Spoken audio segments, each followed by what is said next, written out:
Hey everybody, welcome back to my channel, Seize the Day. This is my first video since rebranding to Seize the Day from The Bridge to Bliss and Ghosty Do. Anyways, I'm here today to talk about Yvonne here. No, I didn't change my name. I named this wig Yvonne. So I made this wig by myself. I constructed it on a cap. I sewed it all in. I sewed the closure. Yeah. Really quick, this hair is from the House of Bundles. And honestly, this is the best hair that I've had in my head, weave-wise, like in my entire life. All of this hair that you are seeing right now, I wore it for 3 months straight while I was abroad in Argentina. And it was sewn into my head, including this closure. And you should have seen it before it looks like this. I boiled it in some conditioner. I can go through that, like reviving old weave, in a different video. But basically, this hair came completely back to life. It is still so full. I didn't even need 3 bundles in this on my wig, and it's still very full, very thick, full of body. It flat ironed perfectly. The curl pattern came great. I dyed it jet black. It did perfect with dye. So I'm definitely, and I was not paid at all to say any of this, what I'm saying right now, but this is honestly the best hair that you can get. And they have great deals all the time. I got a deal for 3 bundles and a closure for $150. And I don't think you can find that many other places. So I'm definitely verifying that the House of Bundles is a great buy. So that's all the talking that I'm going to do today. Figure out how I made this wig now. Okay, so I used a spandex cap, a curved sewing needle, a pair of scissors for obvious reasons, some jet black dye to dye the hair, the thread that goes along with the needle, and obviously your bundles. I left out some stuff, but I will recover those throughout the video. I got all of this from my local beauty supply store. Baby, this is what you came for. Lightning. Okay, so you want to take your spandex cap out of the packaging and put it on your foam head. This is another addition. A foam head is something that you also need. I folded the spandex cap on the head to make sure that on my head it would be pretty tight. I really want a firm, tight wig so that it's not going to be flying off everywhere. So you can see me rolling up the ends of the cap to make it, firmer. Here's the hair I'm using today. It is 12-inch body wave hair from the House of Bundles in 1B, the regular color that it comes in, and I have a 10-inch closure as well. Now, my closure is a silk-based closure, not a lace-based. If you want a video explaining the difference, let me know in the comments.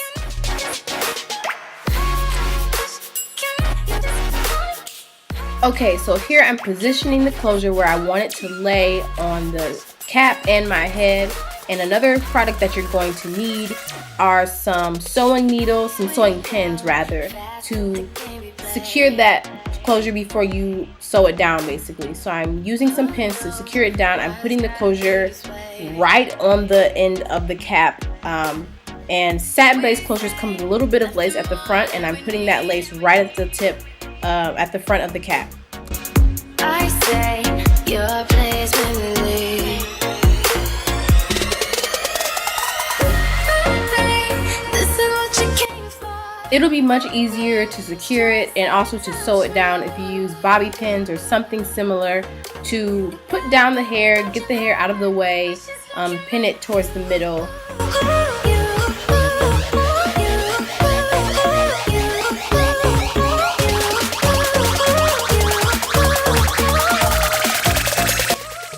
Okay, so here I am threading my needle.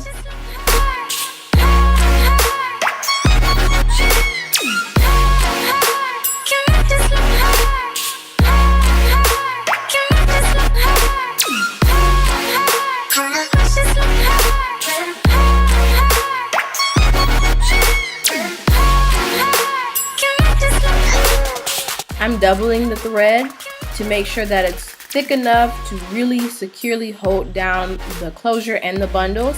And when I get to the end, I'm tying the two ends of the thread together at the opposite end of where the needle is, and then I'm getting started. So I just want to say that I am not a stylist, I'm not a professional, I'm just a mere YouTuber who likes to do these types of things on my own. So therefore, the technique that I'm using is not going to be taught in schools. Okay. So I take the needle and I go under to over. I go through the cap first and I come out through the closure. And before I bring it all the way through, I'm wrapping the end of the thread around the needle 3 times to create a knot when I pull it through. So then once I wrapped it around those 3 times, I just pull the needle all the way through.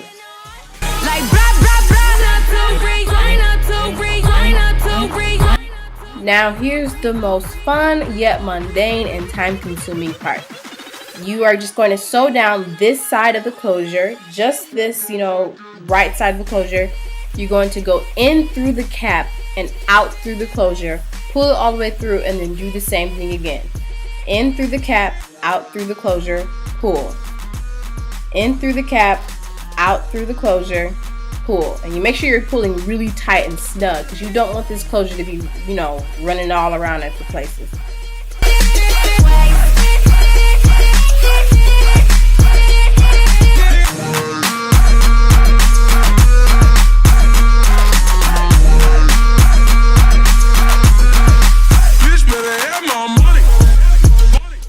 Once you get through with that side of the closure, you're going to cut it and you're going to go directly to the other side. You don't want to keep going around the back and to the other side because then your closure could be hanging off the cap and nobody wants that. So you're going to cut it and go to the other side, do the exact same thing.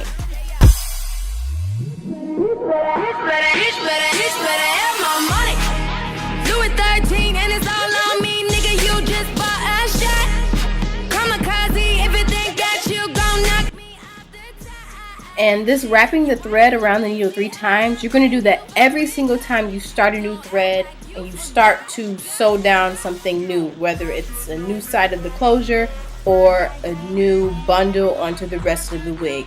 It's really important that you do this each time you're starting something new.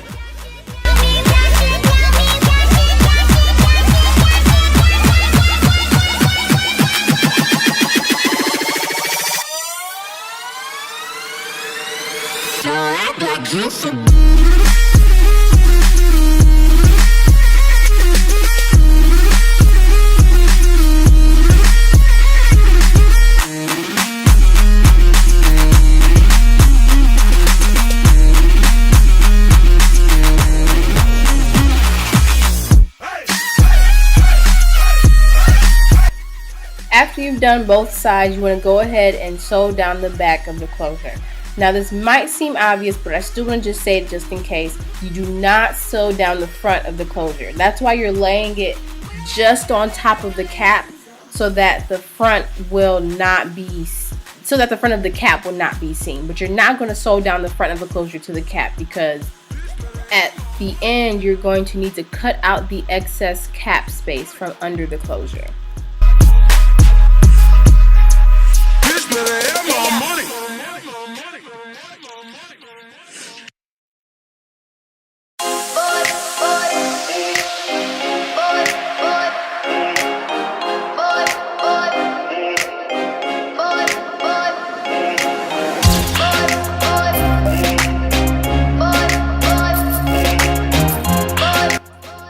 Okay, so now it's time to start with the bundles.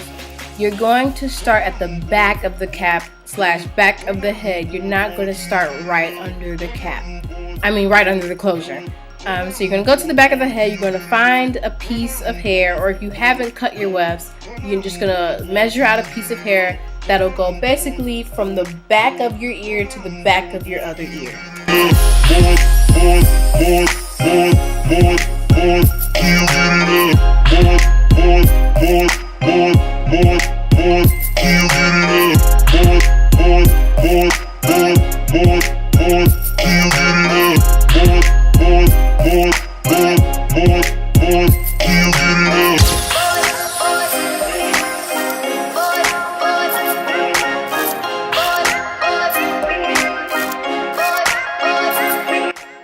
Now, when I was sewing on the wefts, I took the needle and I went underneath the weft and came around it through the cap over the weft and pulled all the way through.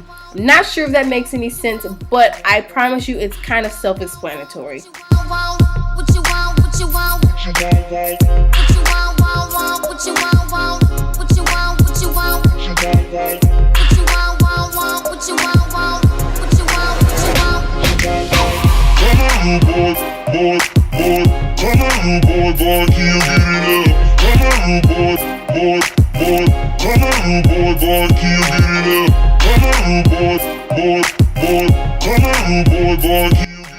So a huge major key is to take a pin, one of your pins, and you put down each side of the track onto the cap before you start sewing, so that you won't have to try and keep the track in place. So that's what I did here, and it makes it so much easier to just sew it on and keep going swiftly and securely.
When you make it from one ear to the other and you get to the end of that weft, you want to do the same thing that you did when you started by taking the thread, wrapping it around the needle 3 times and pulling it through to make sure that it's a really nice knot, but it's not going to be bulky and it's going to secure that bundle down.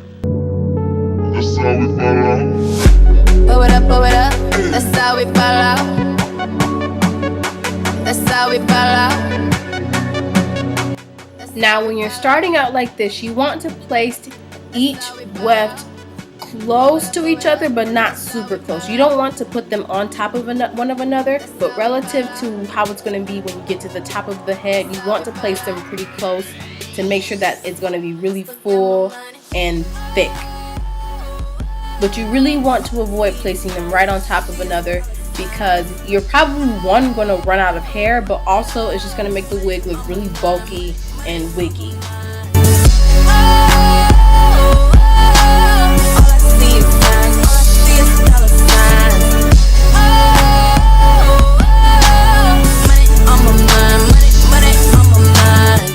Clubs and dollar bills, dollar bill, clubs and dollar bills. Still got more money. Trip clubs and dollar bills, dollar bill, clubs and dollar bills.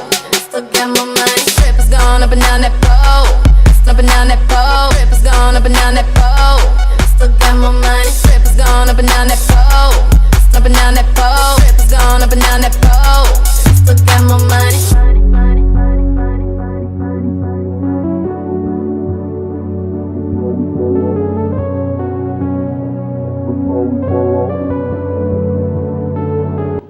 Okay, so once you get to the top of the head, it is really imperative that you start to leave a little bit more space between each weft. because one, your closure hair is going to cover the hair directly under it, but since this is the top of your head, it's really easy to make it look bulky. So you want to check each time you lay a weft to make sure that you can't see the hair or the track under it. That's how we ball out. Blow it up, blow it up. That's how we ball out. That's how we ball out. That's how we ball out. Still got my money.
That's how we ball out.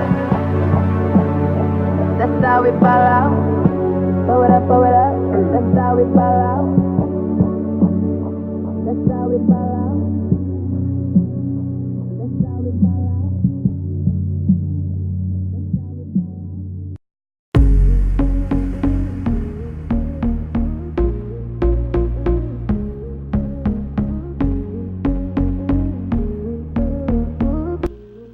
Okay, so this is the wig after I finished sewing everything on and constructing it. I'm just checking for any gaps or any visible tracks to make sure that if there's anything I need to do, I do it here instead of later on when it's too late. Baby, this is what you came for. Lightning strikes every time she moves. Okay, so here I'm just using some regular jet black dye to dye the wig black, and I would say if you're going to dye your hair, then don't be like me and do it after you've constructed the wig. Do it to the bundles before you sew them in.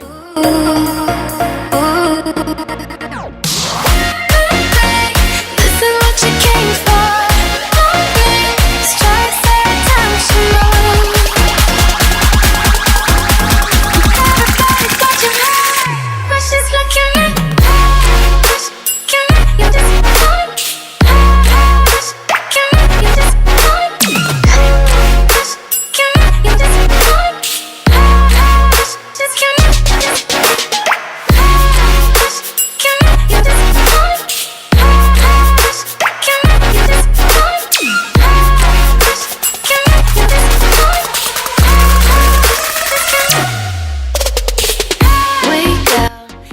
When you get to the closure, you really want to be careful not to get any of the dye on the parting section.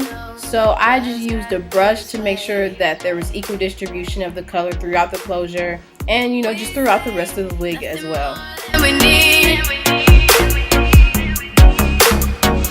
I say your place when we leave. This is what you came for. Lightning strikes every time she moves, and everybody's watching her, but she's looking at you.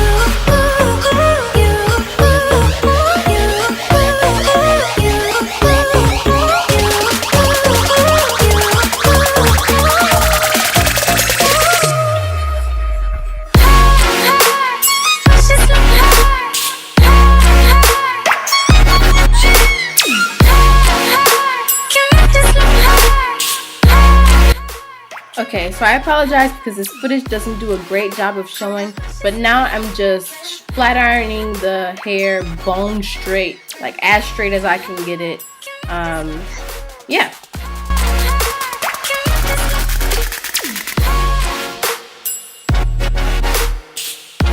Okay, so now that the hair is straight, it's time for the cut. So I did the initial cutting on my head just to see where I wanted it to lay on my face. And then I used this Brad's Dial wig head to do the rest of the cutting, just so I could get a good view of the back and all the areas that I wouldn't be able to see if it were on my head. And I'm just combing it through, getting to the part where I want it to be, and using my fingers as, you know, a way of knowing where to cut.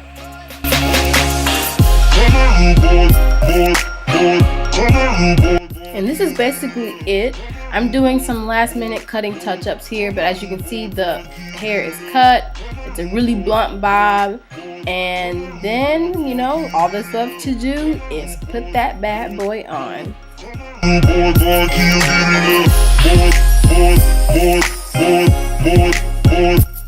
Thanks for tuning in to this tutorial. If you need anything else, don't forget to drop it in the comments. And also like, share, and subscribe.